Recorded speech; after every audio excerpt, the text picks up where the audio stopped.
हाय अस्सलाम वालेकुम।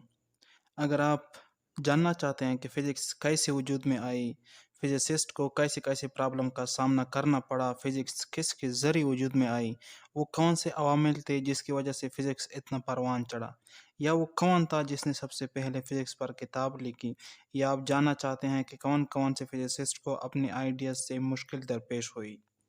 तो आज के लेक्चर में हम फ़िज़िक्स की ब्रीफ़ हिस्ट्री डिस्कस करेंगे। मेरा नाम है मुसद्दिकुर रहमान और आप देख रहे हैं फिजिक्स विद मुसद्दिक। तो चलो चलते हैं। How were the early years for physicist. सबसे पहले मैं आपको ये बताता चलूं कि फिजिसिस्ट और मैथमेटिशियन का कंस्ट्रक्शन में बहुत ही अहम किरदार रहा है। ज़ेर नज़र तस्वीर में आप मिस्र का द ग्रेट पिरामिड देख सकते हैं। ये तकरीबन 2 मिलियन लाइमस्टोन ब्लॉक से बना हुआ है।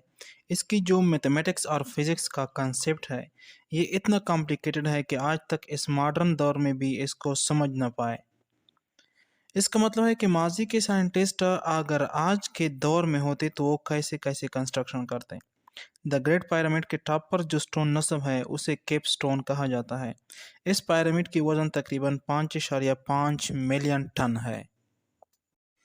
इसके बाद हम बात करते हैं आर्किमिडीज स्क्रू पंप की, या इसे हाइड्रोडायनामिक स्क्रू भी कहा जाता है। ये दुनिया के सबसे पहले हाइड्रोलिक मशीन में आता है।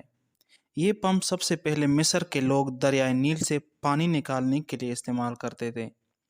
इसकी कंस्ट्रक्शन कुछ ऐसी की गई थी कि इसके जो स्पाइरल ब्लेड थे ये आयरन से बनाए गए थे और बाहर की तरफ से उस पर एक कवर चढ़ाया गया था ताकि जो पानी ये निकाल रहा है ये इससे उतर ना जाए। आर्किमिडीज ने कभी अपनी ज़िंदगी में इस पंप का सेहरा अपने सर पर नहीं लिया। इस पंप को आर्किमिडीज ने ग्रीस में इंट्रोड्यूस किया जब वो मिस्र के दौरे पर आए थे। इस पंप को आर्किमिडीज स्क्रू पंप इसलिए कहते हैं क्योंकि डायोडोरस नामी शख्स ये यकीन रखता था कि इसे आर्किमिडीज ने ही इन्वेंट किया है। आजकल इसे वेस्ट मटेरियल को ख़त्म करने के लिए या उसे बहुत छोटा बनाने के लिए इस्तेमाल करते हैं और उसके साथ साथ इरिगेशन के लिए भी इस्तेमाल करते हैं। इसके बाद बात करते हैं जियोसेंट्रिक मॉडल की, जिसे एक ग्रीक रोमन एस्ट्रोनॉमर टालमी ने पेश की थी। जियोसेंट्रिक का मतलब है कि जितने भी सोलर सिस्टम में सियारे हैं, प्लैनेट हैं, जितनी भी बाकी चीज़ें हैं, वो अर्थ के इर्द गिर्द चक्कर लगाते हैं।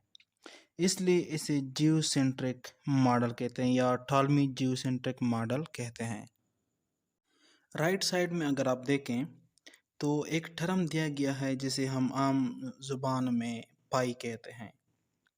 तो सबसे पहले इसे किसने इंट्रोड्यूस किया, किसने कैलकुलेट किया, वो जानेंगे हम। 400 साल पहले तकरीबन 400 साल पहले मैथमेटिशियन ने इसे कैलकुलेट करने की कोशिश की। लेकिन सबसे पहले जो शख्स थे वो एक चाइनीज़ थे जिसका नाम रू चोंगजी था। उसने 475 सीए में पाई को 7 डेसिमल प्लेसेस तक कैलकुलेट किया था। उसके बाद 499 सीई, सीई का मतलब है कॉमन एरा, में एक 499 सीई में एक इंडियन मैथमेटिशियन जिसका नाम आर्यभट्ट था, उसने पाई को 4 डेसिमल प्लेसेस तक कैलकुलेट किया था। इसके बाद बात करते हैं एरिस्टोटल की। एरिस्टोटल जिसे उर्दू में अरस्तू भी कहा जाता है। अरस्तू को अपने दौर का अजीम फ़िलासफ़र और साइंटिस्ट माना जाता है। वो एक ग्रीक फ़िलासफ़र थे।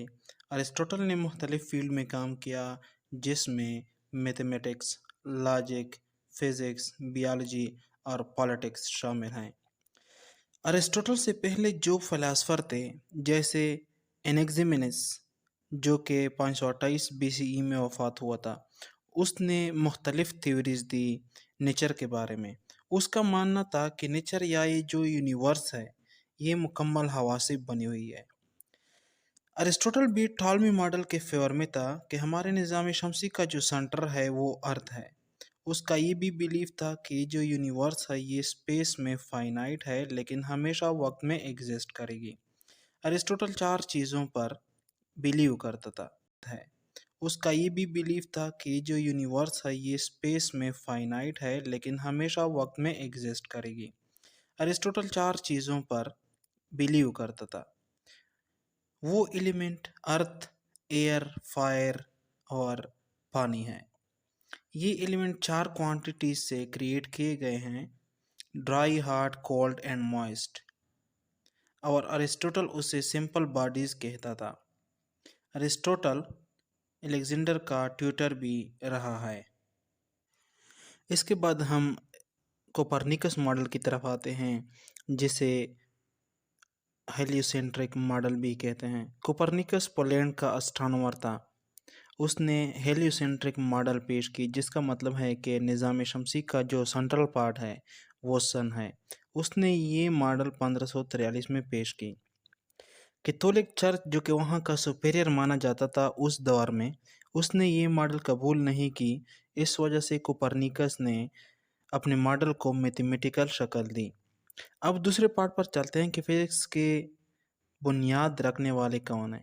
اس میں ہم پہلے اینشینٹ فزسسٹ کو دیکھتے ہیں، جس میں تھیلز آف میلیٹس، پیتھاگورس، ڈیموکریٹس، ارسطوٹل، ارکیمیڈس، ہائپاچیا۔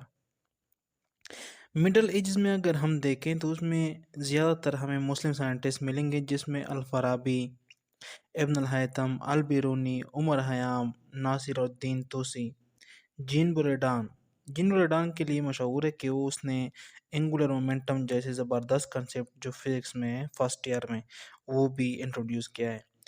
اس کے بعد 7 نمبر پہ ہے نیکول اورسمے، اور 8 نمبر پر پول کاسٹرو۔ 15 اور 16 سینچری میں ایک ہی ایسا مانا جانا فیمس سائنٹسٹ یا فزسسٹ تھا جس کا نام نیکولس کوپرنیکس تھا۔ 16 اور 17 سینچری میں اگر ہم دیکھیں، اس سینچری میں 2-3 فزسسٹ جو مشہور زبان ہے وہ ٹائکو براہے جو ایک اسٹرانومر تھا، گلیلیو گلیلی جسے فادر آف ماڈرن فزکس بھی کہتے ہیں، اور جوہانس کیپلر کو تقریباً فزکس سے جڑے ہر شخص جانتا ہے۔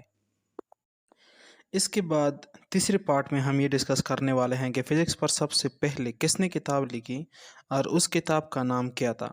جس شخص نے کتاب لکھی تھی اس کا نام ارسطوٹل ہے، جو کہ ایک جانے مانے سائنٹسٹ تھے۔ اس نے کتاب کا نام نیچرلس اسکلٹیشنز، جس کو سادہ انگریزی میں لیکچرز آن فزکس کا نام دیا گیا۔ اس کے بعد ہم ان سائنٹسٹ کے بارے میں بات کرنے والے ہیں جس کو فزکس کی وجہ سے بہت سے مشکلات کا سامنا کرنا پڑا، ایون کہ اس کو جلا بھی دیا گیا۔ اس میں Albert Einstein, Galileo Galilei, Archimedes, Copernicus, Evaristo Galois, Giordano Bruno شامل ہیں۔ برونو اور گیلیوس کو جلا دیا گیا تھا، اور آئنسٹائن کو اپنا ملک چھوڑنا پڑا۔ کوپرنیکس کو ایک اپنی جو اس نے ماڈل پیش کی تھی اس کی وجہ سے، وہ ایک سولجر تھا، اس نے اسے تلوار کے ذریعے سے ختم کیا تھا۔ آخری پارٹ میں ہم یہ ڈسکس کرنے والے ہیں کہ ماڈرن فزکس کو وجود دینے میں سب سے اہم کردار کس کس کا ہے۔ اگر تاریخ پر نظر دوڑائی جائے تو 3 ایسے فزسسٹ جس نے ماڈرن فزکس میں کلیدی کردار ادا کیا، وہ گیلیلیو گیلیلی، میکس پلانک اور البرٹ آئنسٹائن ہیں۔ میکس پلانک جو کہ فادر آف کوانٹم میکینکس مانے جاتے ہیں، اس کے ساتھ اور بھی ہائزنبرگ وغیرہ وغیرہ ہیں۔ گیلیلیو کو فادر آف ماڈرن فزکس کہا جاتا ہے۔ البرٹ آئنسٹائن کو فادر آف ریلیٹیوٹی بھی کہا جاتا ہے۔ تو یہ تو ہمارا آج کا lecture. Thank you so much.